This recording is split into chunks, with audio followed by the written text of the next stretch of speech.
like, and share. And today my video was about he or she is not changing just because you get married. So why do you try to rush into marriage? Okay, the relationship is not working as it is.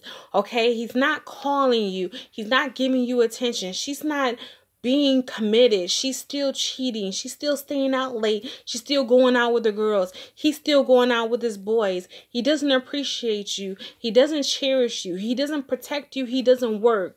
He beats on you. She beats on you. She hits you.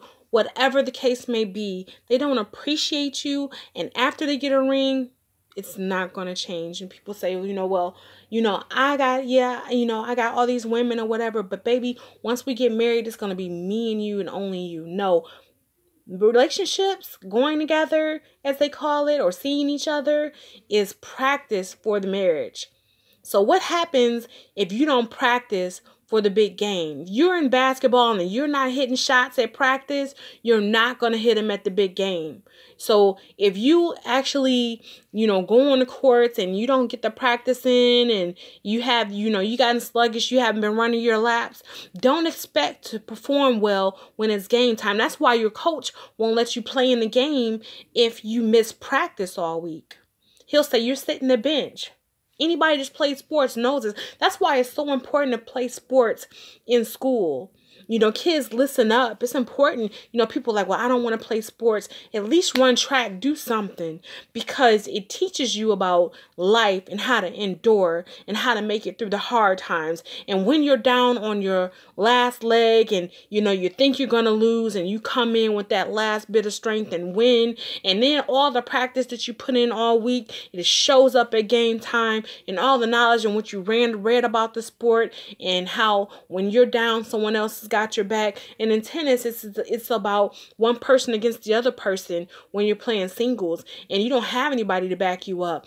So you better be ready, and you better be training all week so that you can be good at game time. So just understand, if the person doesn't have it in them to love you, and just like if you don't love the sport at practice, you're not going to love it at the game. You're not going to come in and hit throw a Hail Mary and win the game if you haven't loved it before and you have never thrown a football. If you're in tennis and you couldn't hit the ball over the net, or you hit it over the fence, you're not going to get it in the court at game time, because really, you need to have that practice in you. And during a relationship, you need to get it right, so that when it's time to get married, you already know the other person. You know what makes them tick. You know what they like. You know what they love. And you know how to make them feel good. And when you're getting married, you're like, okay, baby, I know how to treat you. I know what you want, and you're still going to have those struggles. You just know that,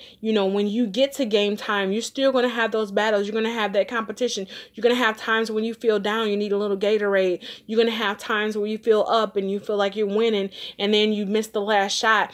But, you can still play another match, and, live to play another match, and go together and keep it together. So, as long as the other one is willing to play again and say, I'm sorry, I messed up in that game. Let's learn from that. Okay, you cheated, but let's work it out and make sure that this doesn't happen again. We make sure that we tie our shoes so that we don't trip and fall when we're going for the layup, things like that. Learn from, if you cheated, how did you get in a situation? Did you put yourself in a vulnerable situation? And things like that. These are the things you need to put in a relationship. The relationship is practice for marriage. Okay? So remember that. And if he's not good or she is not good now, you've been in a relationship for 6 months or a year and it's still not working, they're still doing the same things, and they're not willing to change, and it's just not working, it's probably not going to happen. And especially don't get married around that. All right. So look for somebody that's more of a match for your team. Someone that you want to have on your team. As we continue to surround ourselves with people that we're familiar with, sometimes we need to kick those people off of our team and get with someone that's going to make us a powerful, strong team, like the Shaq and Kobe team. We need somebody that's going to shoot us, to throw us the layup and let us, the alley-oop and let us get it in the hoop. We need somebody that's going to be more compatible. Just because you wear the same shirt, or just because you have the same color, or just because you like the same foods, or just because you like to go to the same places, or just because you have the same sign, just because you wear the same hat, does not mean you're totally compatible. If that person doesn't have love for you, love is the main thing, that they will sacrifice for you, that they will make time for you, that they will make sure that you know that you're special, that they won't forget your birthday, they won't forget the holidays, make sure that you feel special on those days. Okay, you need someone that's going to motivate you rather than tear you down. So if you feel bad more than you feel good, then that person may need to be kicked off your team. All right, so remember, practice before marriage. All right, love you guys. Remember, you can hit me up at lonniehaddon@outlook.com, or meet me on Facebook and send me a message or comment here if you want a one-on-one session. Special right now is $20 for 30 minutes. All right, love you guys. Bye. And I also do help with LGBT relationships, fornication, and also no sex before marriage. All right, love you. Bye.